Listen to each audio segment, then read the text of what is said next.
You're listening to Brainwork Framework, a business and marketing podcast, brought to you by focus-biz.com.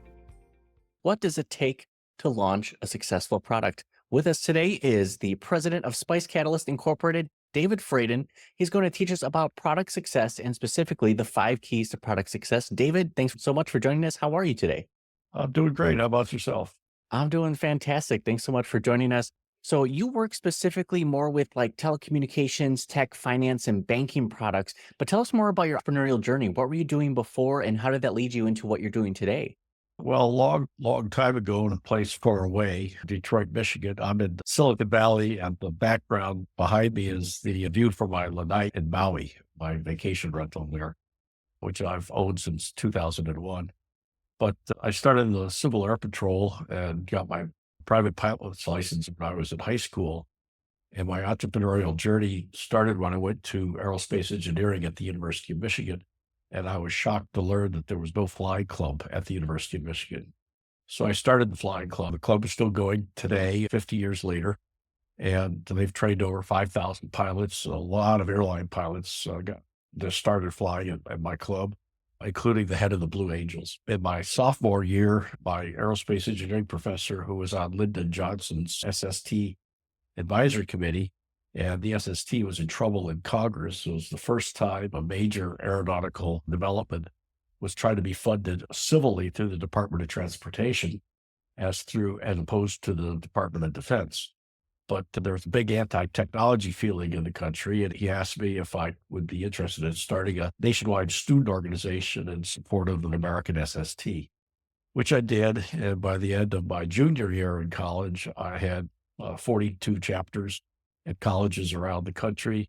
I was getting contributions from 100 aerospace and energy companies, testified before Congress, went to meetings at the White House in my pink polyester suit, pretending to look like John Travolta. And so that was another entrepreneurial startup. After I couldn't be a student anymore, and after I moved the headquarters for FAST to Washington, D.C., I started at the request of Minnesota Power and Light, an environmental balance association group in the state of Minnesota. It pioneered the field of environmental mediation. Then after that, Hewlett-Packard recruited me to help them with the siting of their new facilities in the corporate PR department. And I was astonished that they didn't have word processing in the PR department at HP, because I've been using word processing dating all the way back to my FAST days. That was a Selectric typewriter, which had solenoids on the bottom that record your keystrokes and then bang them back out again, so you could do letters over and over again. So I found a software program that ran on an HP mini computer and introduced that word processing slate to the department, which turned out to be pretty much the role of what is called today an inside product manager. And one of the nice things about HP is I could slip over to product management in the information networks division.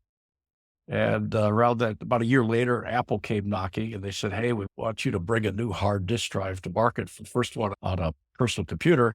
It's a real cheap hard drive. It's only $3,500, but it's got a lot of storage space. It's 5 megabytes in size.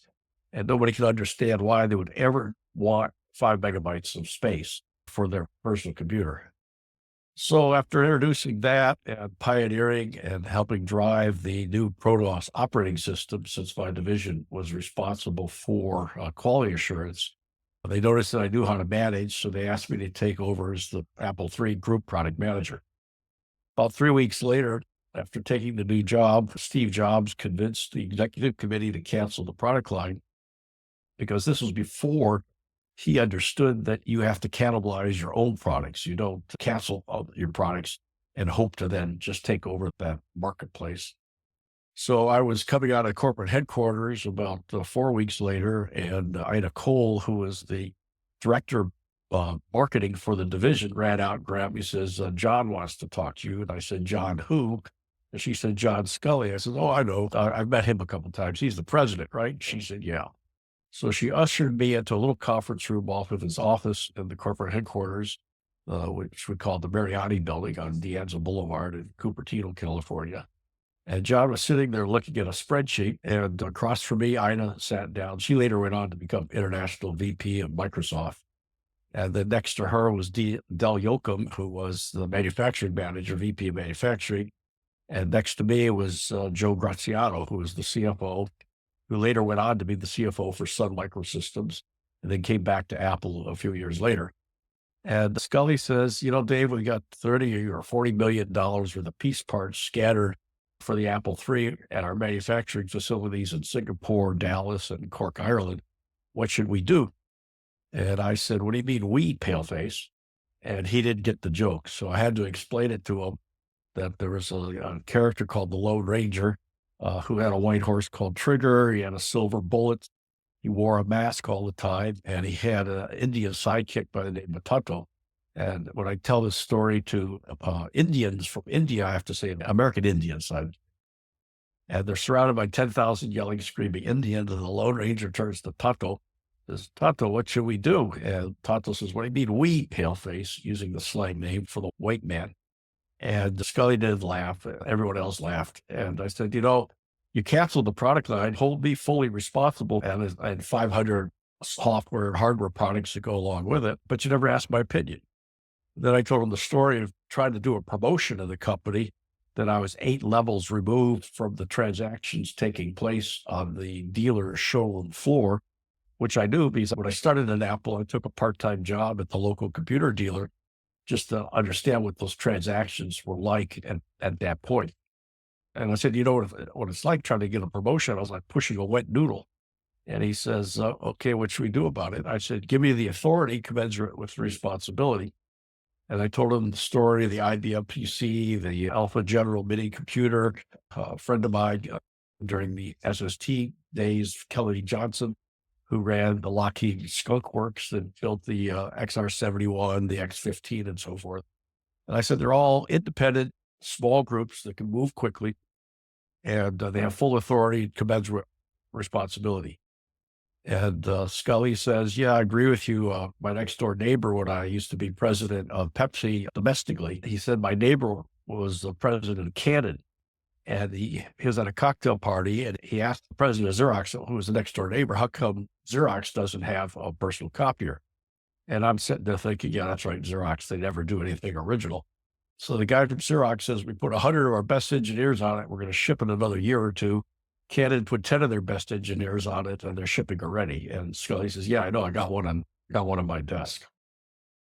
So he asked me, what should we do? I said, you give me the authority commensurate, and we'll sell those puppies. So he said, okay, make me a proposal, which I did with the help of information input from 80 other people in the company, with a small team of 7 people that helped me write an 80-page business plan covering all aspects of the product line. And I presented July 15th, 1983 to the executive committee of Apple. Neither John nor Jobs were present. And the turning point of the meeting is that they all knew that the company had a set of values. One of the people that was helping me, Maxine Graham, suggested that instead of just comparing the options we were giving the executive committee to the balance sheet in a straightforward MBA kind of financial approach, we should also compare the options to Apple values. And I didn't know it at the time, but she was on the Apple Values Committee, and sitting in the back of the room was a lady who was VP of HR, but she was also VP of HR for Intel, and she was married to Bob Noyce. Her name was Ann Bowers. And I think she was instrumental in getting a set of Apple values approved by the company. And what it consisted of was things like empathy for our customers and our users, advancement, aggressiveness, positive social contribution, individual performance, team spirit, innovation and vision, individual growth and reward, quality, excellence, and good management. So I said, if you do the option that I suggest and recommend to you, which is let the market decide whether or not they want the Apple III, instead of you guys deciding whether or not the market can have the Apple III, then I will tell the dealer that so long as you sell the Apple IIIs, we'll continue to support it, market it, service it, and so forth, and continue to enhance the product line.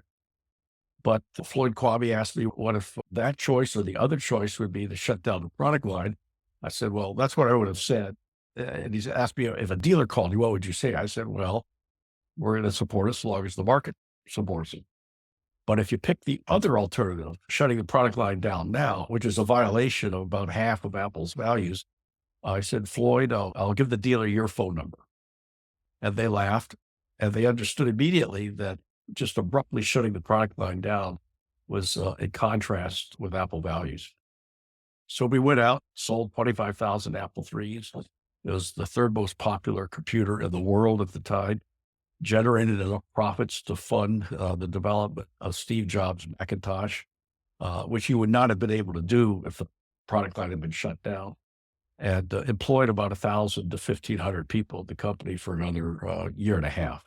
So, and then after I left Apple, I've been associated with a number of startups, and eventually took what I learned in product management and started Spice Catalysts 12 years ago, and have trained about half of all the product managers at Cisco, trained product managers at Capital One Bank, trained product managers at the Botswanian Telecommunication and Botswana, Kaiser, Bolt, and other companies. David, what an incredible journey, and to see how you have influenced technology from a few decades ago that have impacted all of us is just incredible. I love that. When you had that transition from Apple and have worked with these other large companies, you're trying to tell these R&D product managers to go back to their roots. You're trying to tell the CEOs to go back to the values, or are they experiencing just an entirely different set of product management issues or roadblocks that weren't common with Apple that you had to kind of relearn and then teach them how to do it? No, it's all the same. I've identified what I call the 5 keys to product success. And some of them do not include things like ready, fire, aim, or fail fast and fail quickly, which is what Zuckerberg talks about at Facebook. It's ready, aim, fire. And the first key to product success is the S in the name, Spice. And that is a strategy, a product market strategy. That's a strategy for the product in the market. And that consists of 32 components. The P stands for the process. You need repeatable processes that have matured. The I is having the information you need to get the job done. The C is understanding your customer, not at the level of outcome-based innovation like Harvard talks about, or the level of jobs to be done that Tony Ulrich and Synergem talks about. It's at a lower level. It's understanding what it is that your customer wants to do, why they want to do it, how they want to do it, where they want to do it, what's standing in their way, how important is getting that thing done, and then how satisfied are they with the current way of doing things. And that goes back to, you can't ask your customer what it is that they need or want, because that requires them to understand the problem that they have. That is what it is that they want to do. And they also have to design the solution. And the famous story is if Henry Ford, who was at Dearborn before I was born in Detroit, and I grew up not far from Dearborn, he allegedly went out and asked people, would you like to have a car? And most people had no idea what a car is. So they said, no, I just want a faster horse.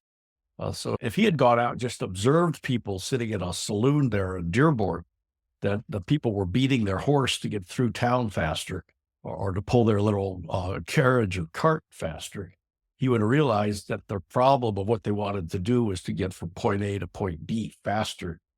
And the solution is a car. And he'd also then used, like some people suggest we use big data and analytics. If he had done that and did some search, if the internet existed at that time, this will be the early 1900s, how many people were searching for car or automobile as a keyword, which is the solution to their speed issue? He would have come back and found that nobody was searching for a car or an automobile. So therefore, there is no market for a car and automobile. And therefore, our crowded highways and parking lots are figments of our imagination today. So this whole notion of wisdom of the crowds will help you with some solutions of what people want to do, but it will miss other solutions that are not intuitively obvious. For example, every few years, a bunch of people go into a nightclub, a fire breaks out, and everybody tries to get out through the same door, forgetting that there's probably doors behind the stage and they can get out easily that way. So that's what the C stands for, understanding what your customer wants to do. The way you do that is observe, like I suggested Henry Ford could have done. Then you interview your target customers, and then you do a survey across a representative sample of your target market And then you could use those numbers to project what your sales might be and how much of a return on investment you would have once you've calculated the cost of development. And I advocate that people get their product market strategy done first before they start development. Otherwise, the developers have no idea who the audience is, who they're building this product or building this service for. And lastly is the letter E in SPICE, and that stands for your employees, to make sure that amongst your employees, the 130 skill sets that I've identified in my product and design toolbook, Product Success, which is available from Amazon. You just search for my name on Amazon and you'll see the books that I've written. If you have those 130 skill sets all available and you do all 5 of these, of the spices, then your chances for product success are significantly better than the 35% of all products that fail every year, primarily because they don't follow those 5 keys to product success. Wow. So you're telling me just a little bit of planning and strategy beforehand can affect the outcome positively for how successful our product is going to launch? Who would have thought a little bit of direction and guidance would actually lead to more answers than they do questions, which is fantastic. It's that balance of asking what the customer wants and needs, but understanding that they don't know their problem, what is being solved yet. And then you can then research and find a new solution to that problem. Google came out with an AI helper called Gemini. And people asked questions like, how do I keep the cheese on my pizza? And it recommended glue. And how do I get more nutrients? It recommended you chew on rocks. Both are essentially true, but both of those ways would probably not be very helpful. So that's a classic example of not testing the product first before throwing it out there in the marketplace. Very true. It seemed like they just wanted to rush and put this out there because it was very exciting at the time to have this new AI tool available. But again, it failed on many, many points. Unfortunately, that product or that tech, it puts it in a bad light. It gives it a bad reputation. And then people will question whether it's even a viable product going forward and can it be fixed. Have you noticed that with other technology products that come out? I know AI is hot right now, but I'm sure we've all seen companies try to push something out and you almost wonder, did you even ask the market if they wanted something like this? Or was this something that they just thought about and pushed it forward right away? Yeah, typically that's what happens. It goes back to the ready, fire, aim approach of some venture capitalists and angel investors. And there's numerous examples of that kind of a thing. Probably the Tesla truck is one of them. One of the ugliest vehicles I've ever seen. And breaking down left and right. I think they've been recalled twice since it was introduced in November. And the Tesla car, things just fall off of it. And yeah, the tires don't last more than 10,000 miles. They're expensive tires. And if you crack your windshield, it's $1,000 repair.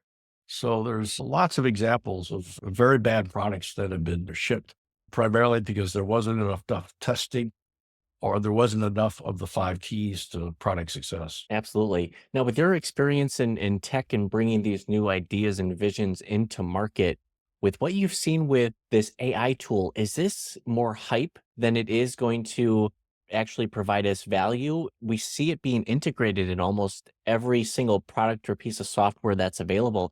Is this the right direction for a lot of these tech companies? Or do you think AI is kind of has its own place and we're going to see different important factors come into play that AI won't have a role at all? No, I think there are particular niches where AI is going to be very useful. For example, suppose you had tons and tons of health and medical data like a hospital would have, or like a health system like Kaiser would have. And you're able to see a patient and ask the AI what's wrong with this patient based upon their symptoms and what treatments provide the best outcome for them. So that's going to be very valuable. Day-to-day life, I use a tool called Perplexity, which goes out and searches through the web to find an answer to my questions. And it will aggregate the search results and it will tell me if it doesn't know. If it does know, it'll give me a summarized answer and also give me links to the source material that it used. I used Bing has an AI thing, Microsoft does, and one other, I forget what it was. And I put in the name of my former business partner who used to be the Apple II product manager when I was the Apple III product manager. And it came back and it said that he went to MIT and he's got his master's from Harvard or something like that.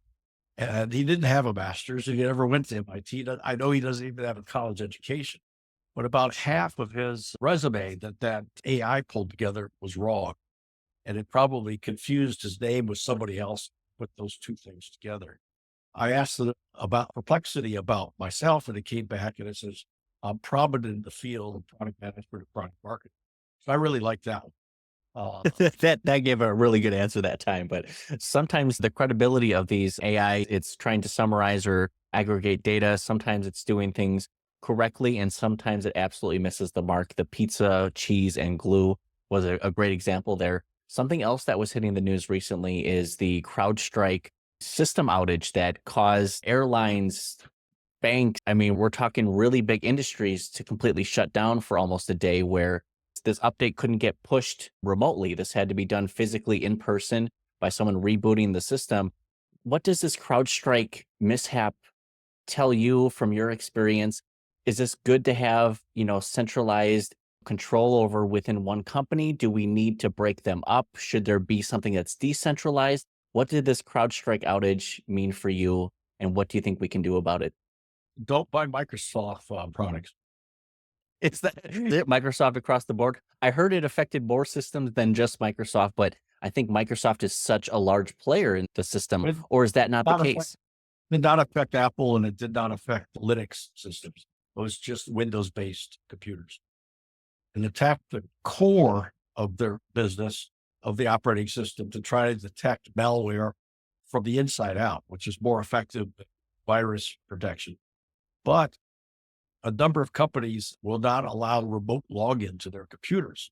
So once that crashed, they essentially took over the computer. And that happened, I think, 4 or 5 days ago. And Delta Airlines is still down most, and they haven't come back. And I saw an estimate just earlier today that the cost of that mishap will approach somewhere around $1 billion. This makes a good argument for decentralization. I just saw that the Turkish government is going to aid Ukraine in rebuilding its electrical infrastructure after Russia has decimated parts of it. And the way they're going to do it is with distributed electric generation, much harder to hit rather than just one big coal plant or one big nuclear plant or one big gas-fired plant. So the industry on the Windows side should have thought this through and should have anticipated this kind of a problem and had steps back up and restore quickly. But the whole purpose of the CrowdStrike was to prevent the ransomware hits on hospitals and financial institutions that the characters from China and from North Korea and from Russia have been hitting on the West for several decades now. It's a crazy story to see, to watch it unfold and to be a part of that, just having your insight and your background with that, to see that happen is just crazy. But I think that consolidation of power within technology, the same can be said for many banking industries or the car industry or literally any industry out there. There's just so much riding on one single mishap or a player that things could get shut down pretty easily. And it just has a widespread effect and something that we need to be mindful of going forward. Well, part of the problem is senior officers in companies don't want to spend the money on IT security and on the backup systems. A friend of mine in Maui was managing the IT infrastructure at the Maui Kahului Airport. And this was about 5 years ago. They were running Microsoft XP or XP, I forget the name of it, which was the second version after the first Windows came out. And it was 25 years old. And they didn't want to update because they didn't want to spend the money on it. Didn't that actually help to save them? They weren't affected by the same outage because the he's no longer there, so I don't know. I think that was, I believe it was Southwest Airlines who was, or at least one of them were running on this much older operating system of Windows that was not affected by the CrowdStrike outage here. But just something interesting to see, as in, sometimes updating and newer technology can be a huge benefit, a time saver. And then on the flip side, we see examples like this where maybe it bites us in the butt ourselves. Well, I remember back in 1982 at Hewlett Packard, I heard a speech from some guy, and he said, I wonder about the power of these new computers. Well, to wipe out $10 million in accounts receivables, it would take me all day. But now I can wipe out $10 million in receivables and push a one button. That's absolutely incredible. I think it just shows how intertwined technology is into our everyday life. And even myself, so I'm 35. We took typing classes in like third and fourth grade, but we were still heavily on paper. We still had the projectors that you have the clear screen that your teacher printed out and she would project it on that. So we had that mix of analog and digital together. Are there certain trends that you've seen over the years where you really like where technology has gone? And maybe you're surprised it hasn't gone in a direction and maybe a way that technology just isn't helping us in the way that we originally planned? Well, I come at it a little different. I've identified 15 areas where I call a perfect storm of things coming together that are going to affect things in the future. Of course, one of the most obvious ones is the pandemic, and having another one of those and its disruptions, climate change, innovations in food, autonomous vehicles. I can't wait till I get a car that will drive itself. I could go to work and tell the car to run around town and pick up people and drop them off and make some money instead of having a $1,000 investment just sitting in a parking lot waiting for me and come back and pick me up to go home. Gene splicing, augmented and virtual reality, big data analytics, wisdom of the crowds, digital twins. We're going to see more and more. Engines, power aircraft has built a digital twin of the actual mechanical engine so they can track when maintenance should be done to impellers, other parts of the engine. The overall digital transformation, birth rates are changing. For example, the population of Japan is getting older and there's not enough caretakers to take care of. Artificial intelligence, 3D printing, robotics, technology and platform innovation, like the ones we were just talking about, marketing automation, and then there's the Internet of Things. So fascinating. All of these different areas that have really propelled society and have had positive and negative impacts as we learn more and how they impact us. David, we only have about 5 more minutes. I wanted to ask you, are there any books, podcast series, YouTube videos, or any resource out there that was really helpful to you in your journey that you'd like to share with other entrepreneurs, business owners, or marketers? Well, I'll share my books and my courses, which are all listed on my website, spicecatalyst.com. A book I wrote 6 years ago called Building and Sailing Great Products, and it's available on Amazon. And then the Product Design Toolbook for Product Management and Success that Wiley published. It's a little 796-page pamphlet, and it's used in 2 executive education curriculums, LLM Lucknow in India and in lovely professional university in India. And about 1,000 people have gone through that. Thousands more have taken my courses, which are on Udemy. And then a number of companies, like I mentioned earlier, we deliver online or on demand or in-person training. So if people want to learn how to avoid the mistakes that causes a waste of about $500 billion to $1 trillion a year and follow the 5 keys to success, these books and these courses outline all of that, including how to do innovation. That's fantastic. And we'll have links available down in the show notes and the description so you can get connected with David here and connect with his courses and book recommendations as well. David, the impact that you've had within the technology sector has benefited all of our lives, and we're grateful and appreciative for it. Keep up the great work with it. Do you have anything new that's in the works you're able to share with us? I understand if you can't give away too much, but what are you most excited for in 2024 and 25? To stop working and retire. Are you sure? Are you Yeah. sure? Do you really want to enjoy that timeshare or that vacation that's behind you? Are you sure you want to take time off? Yeah, but I like to major in drinking beer on that beach. But That would be fantastic. Now, David, want to make sure that you're able to still impact as many lives as you can. So early retirement, semi-retirement, whatever you feel is best for you. You've contributed enough to humanity already, but it's totally up to you, David. We just don't want to lose such a great mind like yours. Well, I'm going to take my Wiley book. There's some new AI tools out there that I could just feed them the copy from the book, and little video vignettes will be created.